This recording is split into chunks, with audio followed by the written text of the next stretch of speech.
back to my film and TV channel. We've got a superhero film to look at today.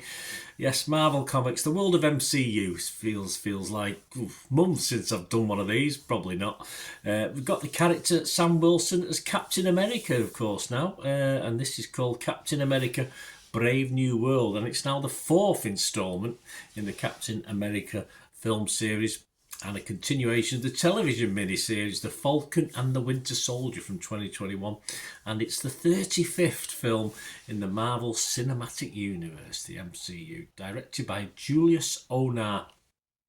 This stars as our aforementioned Captain America, the new one, of course, so it's fairly new, isn't it, to us? Anthony Mackie is Sam Wilson, and also starring in this, got Danny Ramirez, Shira Haas, Carl Lumbly, Joshi Grockmore, Giancarlo Esposito, Liv Tyler, Tim Blake Nelson, and of course, playing the president, of course, he's even looks a little bit old for that now, but hey, I've seen some of the American presidents. He's not doing too bad. At least he seems to have his marbles. Harrison Ford, of course, plays the president who's got his own problems, hasn't he? He's got his own superhero or super Hulk problems, if you like. What's it about? Well, Sam Wilson, of course, the new Captain America, sort of bedding himself in, finds himself in the middle of an international incident and must discover the motive behind a nefarious, that's the word, global plan. This was released in the US on February the 14th as part of Phase 5 of the MCU. Can't wait for Phase 6, 7 and 8. I'm recording this on the 17th of February 2024, so check your territories for availability in the UK and elsewhere outside of the US. I'll be honest with you. As a kid, when I used to buy the comics and when I watched some of these, and of course Justice League, stuff like that, Captain America isn't particularly one of my favourites. It's never really sort of grown on me. I like a good story, and I just think some of the stories he gets to perform in are not that great. And it doesn't really, this film for me doesn't really make it any more palatable because it's very much him, this one. It's all about Captain America. You don't get any sort of, you get an odd cameo thrown in that people go, yeah, look who it is. But I mean, then before you know it, they're gone again. I am thankful that at least this came in at under 2 hours, just when you take out the credits. It's about an hour and 3/4, so that's all right. Because I just didn't find it overly. Some of the action scenes were okay. I just didn't find it very exciting or any sort of jeopardy or fun with this. I thought the story was fairly routine. It's certainly not enough to fill nearly 2 hours of cinema allocation. And it's just got a definite feel that we've seen it all before. You know, the plot is just so samey to what we've had before. And even Harrison Ford looks tired in this, despite the energy of Anthony Mackie, of course, who does a pretty good job. But so even Harrison Ford's president struggles a little bit. Robert Daniels from RogerEbert.com noted, this movie is anything but brave.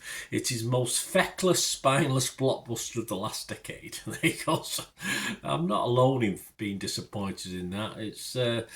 There's just no blockbuster feel to it for me. Certainly isn't. There were problems in production of this. There were problems where they had to rejig it and bring new people in, change people, etc. Test viewings didn't go too well, so they changed things. And you can just tell from the final thing that there's no real, for me, a flow to this. There's a story there, but it's all a bit bitty. Peter Bradshaw from The Guardian said, brave it might be, but there's nothing all that new. So he's sort of agreeing with what I'm saying about the world revealing this latest tired and uninspired dollop of content from the Marvel Cinematic Universe. Yeah, I would call it a dollop. I'd just say there's no inspiration, no cleverness in this. There's no, wow factor. I don't like when we go across dimensions and one person can die in one world and still be hundreds and thousands of them still alive in all the various things, and he can bring them back over it. I don't like that side of it. This is a straightforward story, which hopefully I should enjoy more, but it's just not that good a story. It's just not that different a story to what we've seen before. But there were likes for this from the critics, although generally the critics didn't like it. Helen O'Hara from Empire, I think she gave it 60 out of 100, so she did like it. She said it was pacey and punchy. This is a promising first official outing for the new Captain America, even if some awkward and inconsistent moments hold it back from greatness. Greatness, I don't think the word greatness was anywhere near with this, but yeah, so Helen's positive, and she's not alone with that. A lot of we'll talk about the public in a minute. I think the liveliest thing about this is the possibility of the US going to war with Japan, but even that's been done before, hasn't it? But there you go. It's poor from me. Other critics as a whole, Rotten Tomatoes just 51% positivity, 5.4 out of 10. So not the score we like to see. The critics' consensus, Anthony Mackie capably takes up Cap's mantle and shield, but Brave New World is too routine and overstuffed with uninteresting Easter eggs to feel like a worthy standalone adventure for this new Avengers leader. Yes, we'll get the Avengers back, at least we'll have some others to take our mind off it, won't we?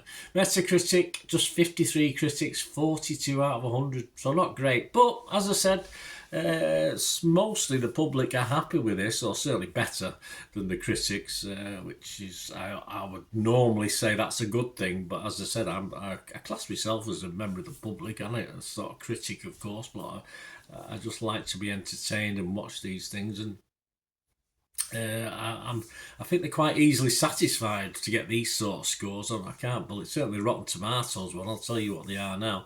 Metacritic users weren't impressed. They only give it 4.5 out of 10.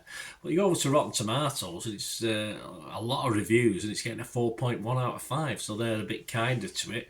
And of course, we always have a quick look at Internet Movie Database, and we got 33,000. So quite a lot, and it's not fantastic score, it's just getting a 6.1.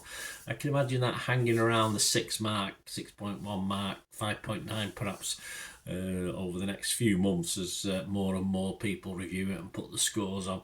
So not fantastic, but as I say, the Rotten Tomatoes audience liked it. So the public generally though was sort of favourable to it. I just didn't get this one. I just thought it was routine, a little bit boring in parts. I tried to concentrate fully on it. Sometimes you get distracted by start checking my phone with some films, and certainly with Marvel films in the past. But I did try to fully concentrate on it, and it was just bland for me. It wasn't overly exciting. I like Harrison Ford. I like Anthony Mackie. It just didn't work as a whole project. So my scores on Rotten Tomatoes, I was rotten. I was probably 51-49. I was mixed on Metacritic, and I am going to give it a score because it was all right in bits and pieces, but I'm just going to give it my minimum score, which is I can't really recommend it to anyone. Of course, a lot of people like it. If you're a Captain America fan, you might like it more perhaps than I do.